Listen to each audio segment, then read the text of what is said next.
Shalom, shalom peuple de Dieu, shalom mes frères et sœurs. Que la paix du Seigneur Jésus-Christ soit sur nous. Alléluia.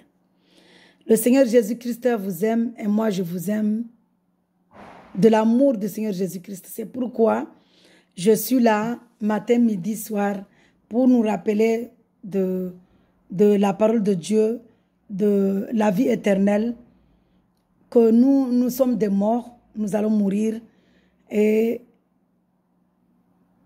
nous avons besoin d'une place au ciel, au paradis, à la Nouvelle Jérusalem pour notre âme. Alléluia.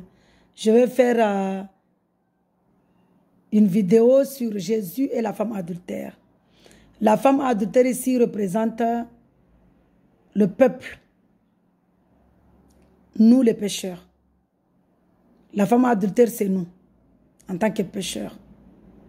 Parce qu'adultère ici, ce n'est pas seulement celui qui couche avec une femme qui n'est pas sa femme ou un homme qui n'est pas son mari. Mais l'adultère ici aussi, ça parle de quand on tourne le dos ou quand on n'obéit pas à Dieu. Quand on n'a pas la crainte de Dieu, on est adultère. Donc adultère ici, il y a des branches. Il y a adultère quand on couche avec une femme qui n'est pas ta femme ou un homme qui n'est pas ton mari. Mais ici, ça parle aussi de la personne qui n'obéit pas à Dieu, qui n'a pas la crainte de Dieu. Et cette personne-là, elle est dans l'adultère. Donc, la femme adultère ici, j'ai l'habitude de parler de la femme samaritaine tellement. La femme adultère ici nous représente en tant que pécheurs. Parce que nous sommes des pécheurs. Les hommes sont des pécheurs. C'est pourquoi Dieu, Jésus-Christ est venu se sacrifier. Il est venu sur la terre en prenant un corps humain pour se sacrifier, pour nous délivrer, pour nous libérer, nous décharger de nos péchés, de nos condamnations, de nos malédictions, de nos hontes. Donc voilà, nous sommes la femme adultère. Si nous voulons aller devant Dieu, nous devons être saints, parce que Dieu est saint. Et personne ne peut aller vers Dieu sans la sainteté. Et ici, le seul qui peut nous sanctifier, c'est Jésus-Christ.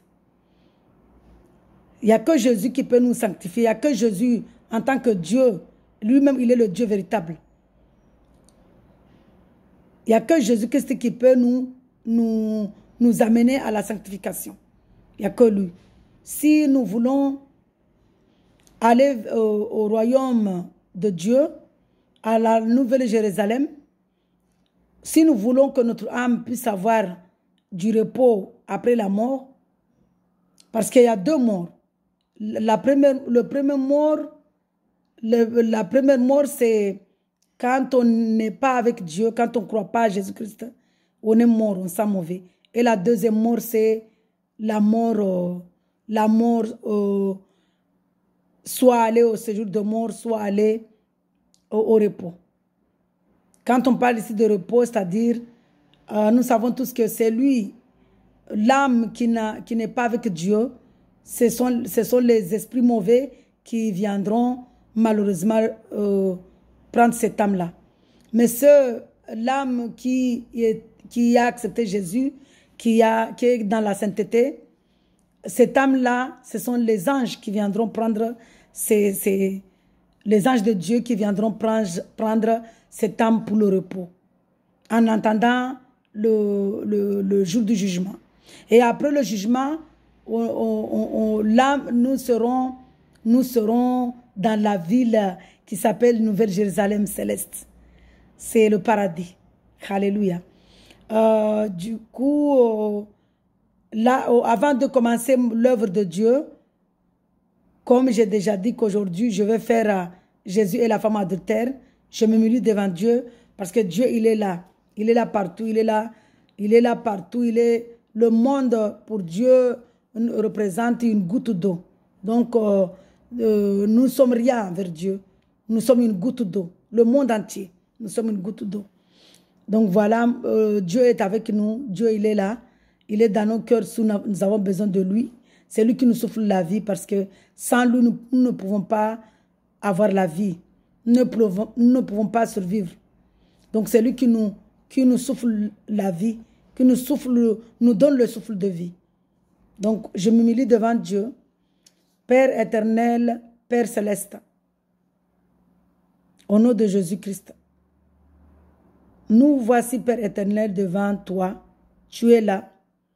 Tu nous vois, nous ne te voyons pas. Prends le contrôle, Papa, de tout ce que nous faisons. Que tu fasses ton œuvre, toi-même, Seigneur, pour glorifier ton nom, pour sanctifier ton nom, pour élever ton nom. Au nom puissant de Jésus, Christ de Nazareth. Amen. Amen. Amen. Il est là, il prend le contrôle pour glorifier son nom, pour élever son nom, pour sanctifier son nom. Alléluia.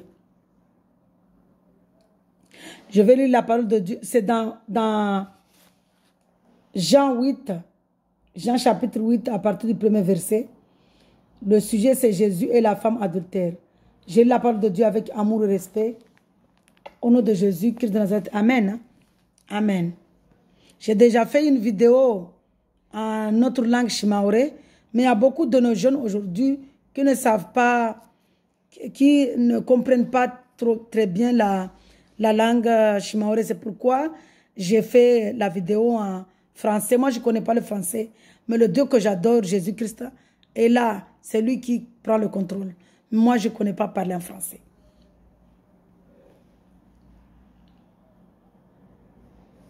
Jésus et la femme adultère. Jean chapitre 8, à partir du premier verset. Jésus se rendit au mont des Oliviers, mais dès le matin, il revint dans le temple et tout le peuple s'approcha de lui et il s'assit. Il s'assit et se mit à les enseigner. Alors, les spécialistes de la loi et les pharisiens amenèrent une femme surprise en train de commettre un adultère. C'est-à-dire là, pendant que Jésus enseignait dans le temple, les spécialistes de la loi et les pharisiens sont venus, ils ont amené une femme qu'ils ont attrapée en train de faire l'adultère. Ils la placèrent au milieu de la foule et dirent à Jésus, « Maître, cette femme a été surprise en flagrant délit d'adultère. Moïse, dans la loi, nous a ordonné de lapider de telles femmes. Et toi, que dis-tu? » Là, les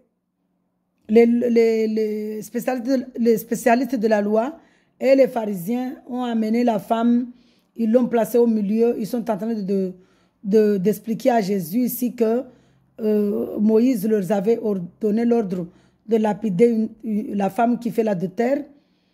Et il disait cela pour lui tendre un piège afin de pouvoir l'accuser. Et eux, ils disaient cela pour tendre un piège à Jésus et l'accuser. Mais Jésus se baissa et se mit à écrire sur le doigt. Pardon. Mais Jésus se baissa et se mit à écrire avec le doigt sur le sol. Jésus, quand il est en train d'écrire sur le sol, il est en train de faire un rappel aux spécialistes de la loi que c'est lui qui avait donné cette loi-là à Moïse. Mais il est venu l'accomplir. Alléluia. Comme il continuait à l'interroger, il se redressa et leur dit, « Que celui d'entre vous qui est sans péché jette le premier la pierre contre elle. » Puis il se baissa de nouveau et se remit à écrire sur le sol. Là, puisque les spécialistes de la loi et les pharisiens disent à Jésus, tentent Jésus, en lui disant que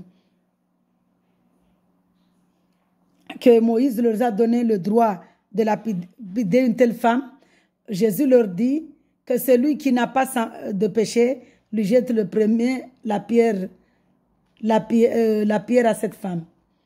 Puis il se baissa de nouveau et se remit à écrire sur le sol. Puis Jésus se rebaissa encore et est en train d'écrire sur le sol. Alléluia. Quand il a entendu cela, accusés par leur conscience, ils se retirèrent un à un, à commencer par les plus âgés et jusqu'au dernier. Eux, puisqu'ils savaient qu'ils étaient des pécheurs, parce que nous sommes des pécheurs. Aujourd'hui, si quelqu'un me demande est-ce que tu n'as pas de péché, je ne peux pas dire non. Parce que je suis un humain, je suis un homme.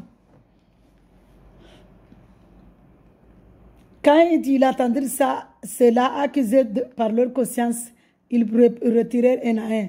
Quand ils ont entendu Jésus dire que celui qui n'a pas de péché lapide la femme, ils sont retirés un à un à commencer par le plus âgé et jusqu'au dernier, du plus âgé au dernier, ils sont partis. Jésus resta seul avec la femme qui était là au milieu.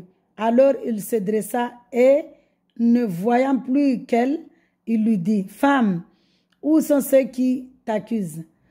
Personne ne t'a donc condamné? » C'est Jésus ici qui demande à la femme, puisque la femme est restée, puisque tout le monde est parti. On ne peut pas dire qu'on n'a pas de péché, tout le monde est parti. Du coup, il n'y a que la femme et Jésus qui sont restés. Et là, Jésus pose la question à la femme, est-ce que, où sont ceux qui t'accusaient? La femme qui répondit, et Jésus qui demande, est-ce qu'ils t'ont condamné? Elle répondit, personne, Seigneur. Jésus lui dit, mais moi non plus, je ne te condamne pas. Vas-y et désormais ne pêche plus. Alléluia. Ici, Jésus est resté tous, lui, la femme et lui. Et là, il pose la question à la femme. Où sont ceux qui sont venus t'accuser? Est-ce que personne ne t'a condamné? Personne ne t'a lapidé? La femme qui répond non, Seigneur. Et là, Jésus qui dit à la femme, moi non plus, je ne te condamne pas, je ne te juge pas, va et ne pêche plus. Vous avez vu l'amour de notre Jésus-Christ de Nazareth, notre Seigneur, notre Dieu d'amour. Il est amour, il est fidèle, il ne changera jamais. Par l'amour, il nous dit ici, va et ne pêche plus.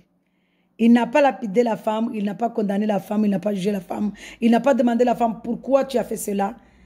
Non, il a dit ici, va et ne pêche plus.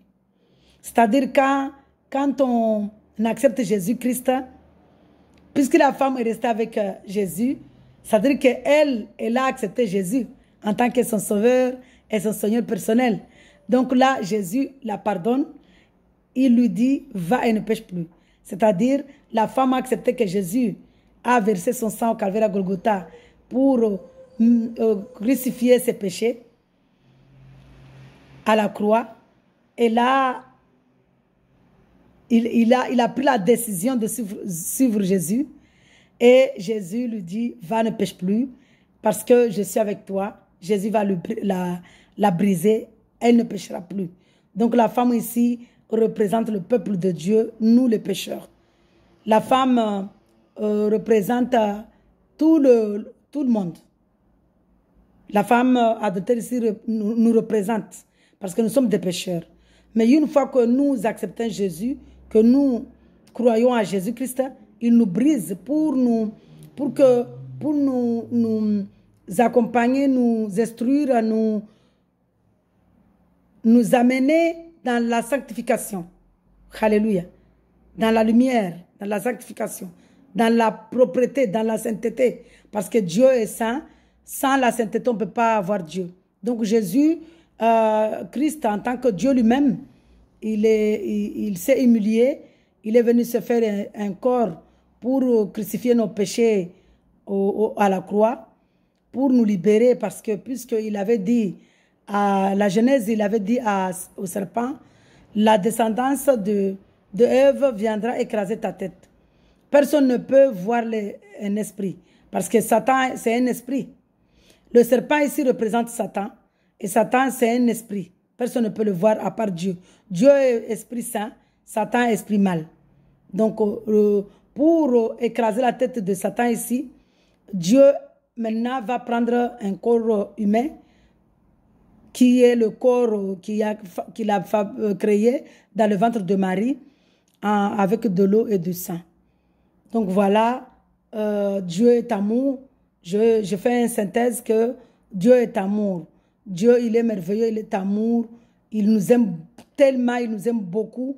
Il nous aime d'un amour infini, sans limite éternelle. Et lui, il est fidèle. Il ne changera jamais. Parce que Dieu, ce qu'il dit, il le fait. Il accomplit toujours. Nous voyons ici qu'il a accompli ce qu'il avait dit au serpent, qu'il va écraser sa tête. Donc, il est venu accomplir ce qu'il avait dit au serpent qui symbolise ici Satan. Donc, voilà, mon frère, ma soeur, pour avoir la vie éternelle, pour avoir une place pour notre âme, parce que nous sommes des morts. Nous ne savons pas à quelle heure nous allons mourir. Dieu nous a dit, ne cherchez pas n'amassez pas du trésor dans le monde, mais amassez du trésor là où ton âme sera. C'est-à-dire, nous devons chercher, demander à Dieu de nous briser pour que notre âme aille au repos, pour que notre âme n'aille pas au séjour de mort. Parce que nous savons tous que si l'âme n'a pas accepté Jésus-Christ en tant que Sauveur et Seigneur, cette âme-là, dans la sainteté, dans la sanctification, c'est-à-dire si l'âme n'a pas adoré Jésus-Christ en esprit, en vérité, dans la sanctification, cette âme-là ne peut pas aller devant Dieu, parce que Dieu est saint. Mais si l'âme a adoré Jésus-Christ dans la sainteté, en esprit, en vérité, dans la sanctification, cette âme, ce sont des anges de Dieu qui viendront prendre cette âme pour aller au repos en attendant le jour de jugement. Et après le jugement, c'est là où nous irons à la nouvelle Jérusalem céleste. Nous serons... Il y a beaucoup de mystères là-dedans que Dieu me révèle, parce qu'il y a le paradis, puis après il y a le royaume des cieux, de Dieu, puis après on ira à la nouvelle Jérusalem céleste, au paradis. Donc voilà, si toi, mon frère, ma soeur, tu veux aller à la nouvelle Jérusalem, si tu veux que ton âme soit au repos devant Dieu, aille devant Dieu, accepte Jésus-Christ en tant que ton Sauveur et ton Seigneur pour avoir la vie éternelle, pour ton salut. Shalom. Soyez dans la joie, mes frères et sœurs. Nous avons vu ici que la femme adultère ici représente tout le monde. Et Dieu, il est amour. Il nous a dit, va et ne pêche plus. C'est-à-dire, tu peux aller et ne pêche plus, ne refais plus ce que tu as fait. Et quand on croit à Jésus-Christ, il nous brise, c'est lui qui nous accompagne, c'est lui qui nous aide. Sur cela, je vous souhaite vraiment une merveilleuse joie. Je vous souhaite la joie dans le Seigneur, l'amour dans le Seigneur, la vie éternelle. Alléluia, shalom. Soyez dans la joie, mes frères et sœurs.